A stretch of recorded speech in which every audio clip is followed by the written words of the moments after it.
जय हिंद, नमस्कार दोस्तों। रेलवे डॉक्यूमेंट वेरिफिकेशन 2025 पर फाइनली हम चर्चा करने वाले हैं कि जो डॉक्यूमेंट वेरिफिकेशन है उसमें हमें क्या क्या चीजों की दिक्कत आती है और कौन कौन से डॉक्यूमेंट चाहिए ताकि हमारा जो डॉक्यूमेंट वेरिफिकेशन है उसमें कोई भी दिक्कत नहीं आए। तो दोस्तों मैं आपको बता दूं, आपने बहुत सारी जगह पर देखा होगा, लेकिन फाइनली मैं आपको एकदम ऑथेंटिक जानकारी देने वाला हूँ कि जो आपका डॉक्यूमेंट्स वेरिफिकेशन होता है यानी कि डीबी होता है। डीबी भी दो प्रकार का होता है। फर्स्ट डीबी होता है जब आपका मेडिकल स्टार्ट होता है, लेकिन जो सेकंड डीबी होता है वो डीबी ज्वाइनिंग के टाइम होता है, यानी कि जो सेकंड डीबी होगा वो फाइनली ज्वाइनिंग के टाइम होगा।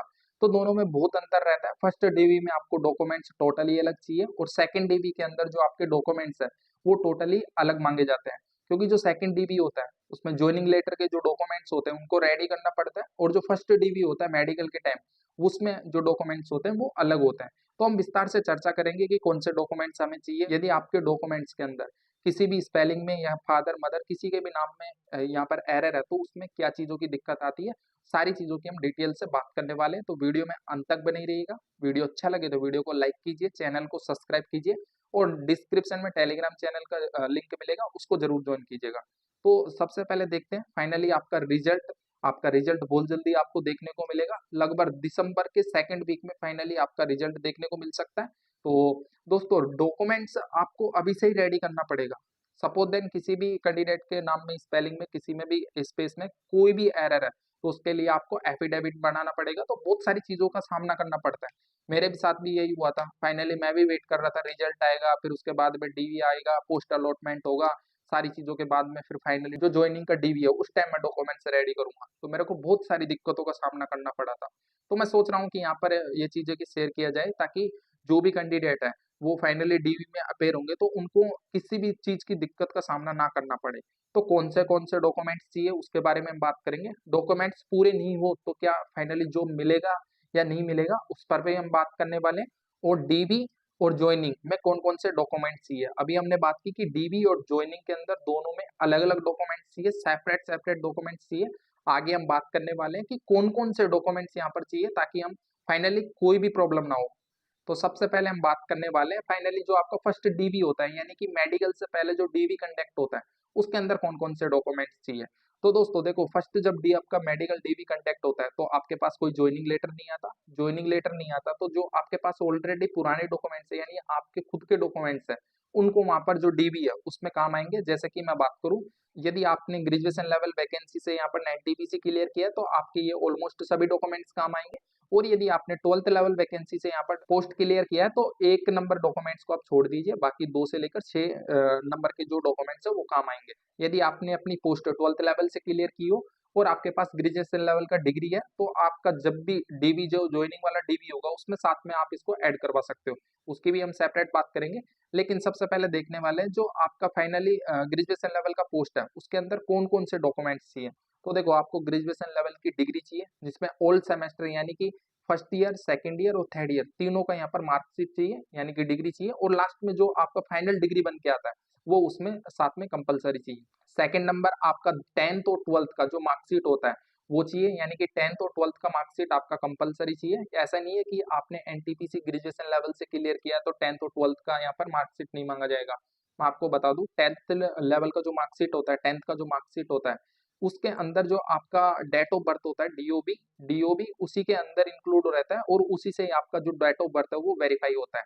तो इसके अंदर 10th और 12th का मार्कशीट चाहिए। आधार कार्ड आपका कंपलसरी चाहिए, आधार कार्ड के बगैर तो कुछ भी नहीं होता। जाति प्रमाण पत्र जो आपका कास्ट सर्टिफिकेट होता है वो आपका कंपलसरी चाहिए, और कास्ट सर्टिफिकेट आपका ऑनलाइन वाला होना चाहिए।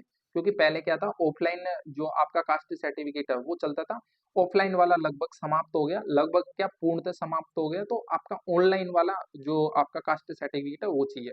और साथ में आपका मूल निवास प्रमाण पत्र चाहिए। जो आपका मूल निवास है, आप कहाँ के मूल निवासी हो, मूल निवासी ये प्रमाणित करता है कि फाइनली आप इसी और इस जगह से और ये फलाना डिस्ट्रिक्ट से, राज्य से निवास करते हो। तो मूल निवास कंपलसरी चाहिए।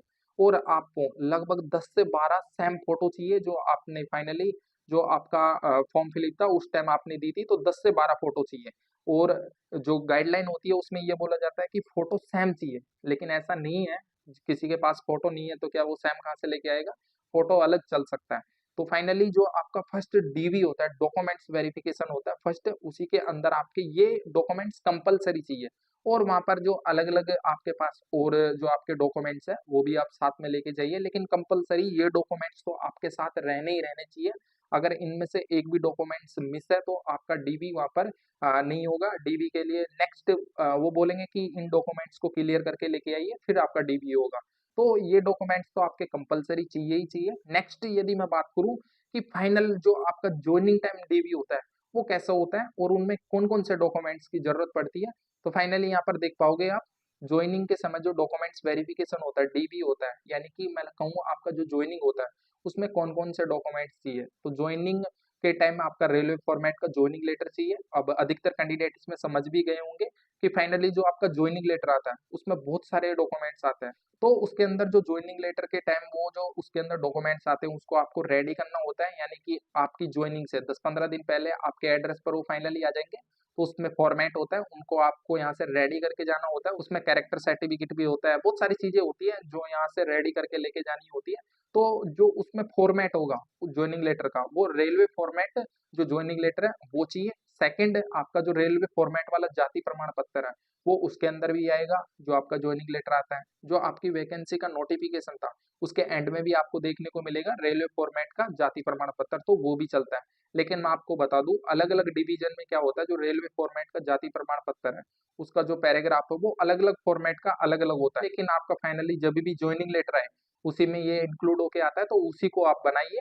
नेक्स्ट आपको कैरेक्टर सर्टिफिकेट चाहिए, 2 कैरेक्टर सर्टिफिकेट आपको बनाने होंगे और मिनिमम उसमें 5 वर्ष का टाइम इंक्लूड करवाना पड़ेगा कि मैं इस कैंडिडेट को 5 साल से जानता हूँ, इसका कैरेक्टर अच्छा है। ये कैरेक्टर सर्टिफिकेट हमारा जो कैरेक्टर है, हमारा जो चरित्र है, इसको चरित्र प्रमाण भी पत्र भी बोलते हैं। हमारे चरित्र को वो दर्शाते हैं कि ये इसको मैं 5 साल से जानता हूँ इस कैंडिडेट को, और ये गजेटेड ऑफिसर के फाइनली इसमें सिग्नेचर होते हैं। एग्जाम एडमिट कार्ड, जिस टाइम आपने एग्जाम दिया था उसका एडमिट कार्ड चाहिए, क्योंकि ये जरूरी नहीं कि इसमें चाहिए ही चाहिए, लेकिन जो मेरा डीबी हुआ था तो मेरे से एग्जाम एडमिट कार्ड मांगा गया था। फाइनली एंड में जो ऑफिसर हमारे को ज्वाइनिंग देता है, उसने मेरे से एग्जाम एडमिट कार्ड मांगा था, तो वो भी आप रख के लेके जाइए। इसको जो आपका एडमिट कार्ड है उसको इधर उधर मत कीजिएगा, संभाल के रखिएगा। साथ में आपका पैन कार्ड चाहिए, और जो आपने फर्स्ट जो डॉक्यूमेंट वेरिफिकेशन करवाया था मेडिकल टाइम के समय, उसमें जितने भी डॉक्यूमेंट्स लगे तो वो सभी डॉक्यूमेंट्स को लेके जाइए। Next bank account. Bank account आप सभी को पता है कंपलसरी है, हम इसी के चक्कर में फाइनली जॉब ले रहे हैं।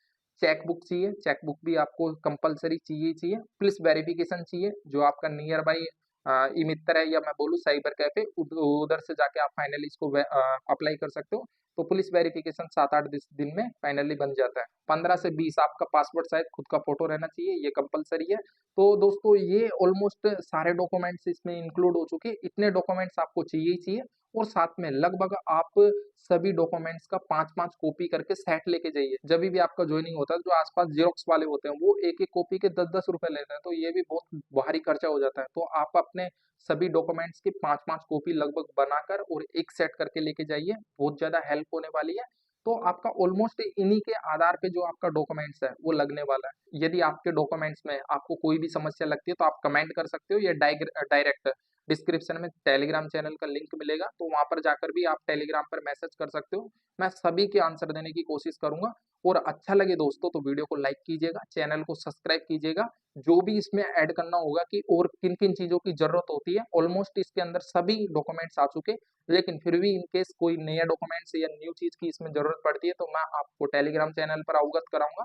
तो टेलीग्राम चैनल को भी ज्वाइन कर लीजिएगा, और आपके अपने यूट्यूब चैनल को भी सब्सक्राइब कर बेल आइकन प्रेस कर दीजिएगा, ताकि फ्यूचर में जो भी अपडेट हो सबसे पहले आप तक पहुंच सके। Thank you all.